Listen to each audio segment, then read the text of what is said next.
The Smith Wesson M&P Bros have the healthiest community in the gun industry, and I do not say that claim lightly. Since I began testing on the Smith Wesson M&P 2.0 Compact, the response from the M&P Bros has been 100% positive. And no, I am not kidding. They have been open to feedback. They've been excited about the testing. They've been open to criticism. They've been super pumped to even see their pistol featured and tested to the extent that I'm doing on the Burn Down series. They're hilarious in the comment section. Like I said, they're positive to be around. It has been a welcomed breath of fresh air from what is mostly an extremely toxic community in the gun industry. I have tested a number of different products from a number of different companies, and their fan bases vary in the extreme nature in which they will be receptive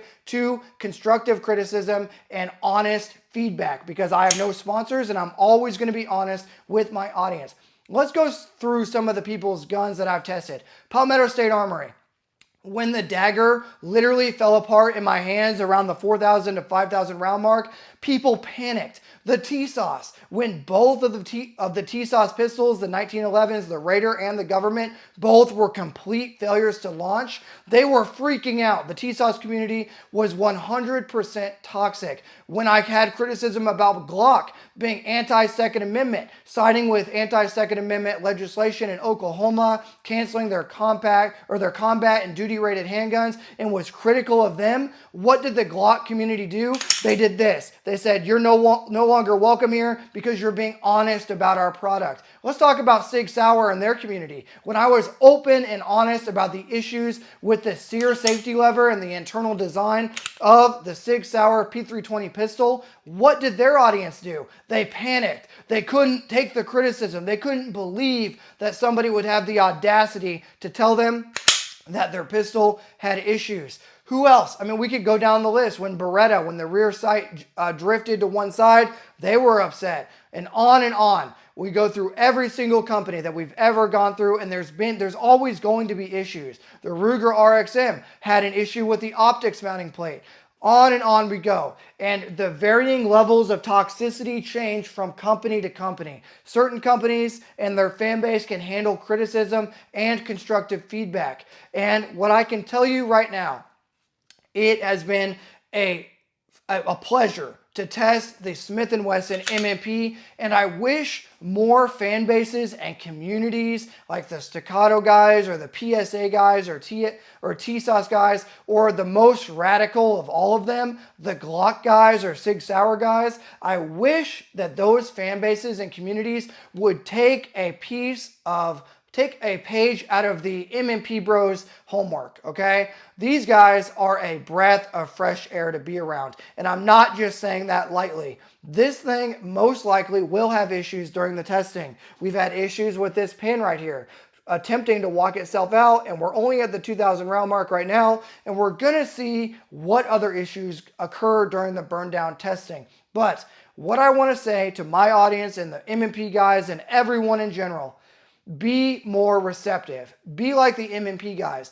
A lot of the fan base and the community of the M&P, the Smith & Wesson guys, they were saying, it's happening, they're excited, they can't wait to see the results, they're open, they're honest. That's what we should be. We shouldn't die on the hill just because our pistol doesn't make it through testing. No, we should be open to criticism, positive, negative, it doesn't matter. We shouldn't die on the hill just because someone is hypercritical or just critical in general of their product, right? So, to the Smith & Wesson M&P Bros, keep doing whatever it is you're doing over there. Just keep being positive, right? I don't know if it's just high testosterone or what they got going on over there, but they are extremely proud of their gun. They're extremely proud of their pistol, and it has been a breath of fresh air for both myself and Nighthawk to have the response from their community. I remember, just to go off on a tangent briefly, when the T-Sauce pistols had issues, I didn't even want to make content on any 1911 ever again, because The TSAWs, both the government and the Raider had issues. We sent them back to their customer service. They completely rebuilt both pistols. I tested them again on the channel, and immediately the 1911 TSAWs boys had nothing but excuse after excuse. They could not accept the reality that their company makes a bad product, and they would not hold that company, TSAWs, accountable. They would just make excuses. When Glock had their anti-Second Amendment agenda and canceled all their pistols, what did the Glock fan base do? They made excuses. They've been making pistols for 40 years. Now they want to innovate. No, they didn't accept the reality of the situation. They're blinded. They had their blinders on to what was happening. When some SIG pistols when SIG had lawsuits, 100 lawsuits about their 4 million pistols that are out there, yeah, that's 100 issues that may have occurred. What did they do? They went crazy in the comments, right? They didn't accept ownership. So, to wrap this whole thing up, don't be a PSA dagger, die on the hill type of fanboy. Be open and honest to feedback. Be like the M&P bros. And to the M&P guys, thank you.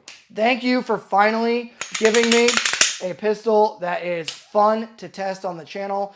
The gun's running great. Hopefully it keeps running great, or maybe these guys will just jump ship and attack me overnight. But the gun has been running great. It's been awesome. I think, if you guys don't believe me, go read the comments. Go grab your iPad of truth. Here you go. Let me grab this thing. Go grab your own iPad of truth and start reading the comments from the M&P guys.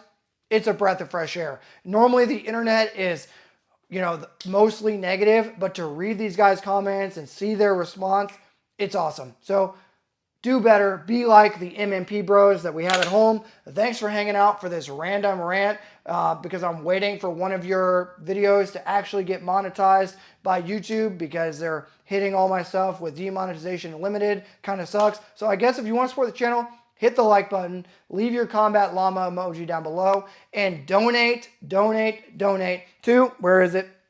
The ammunition fund, because we need your help now more than ever. Thank you so much to my Patreon members and those that have decided to donate to the ammunition fund. And without further ado, this is going to be Trench Grenade, your average M&P bros, stay winning, video enjoyer that your mom says that we have at home, signing out. Cheers.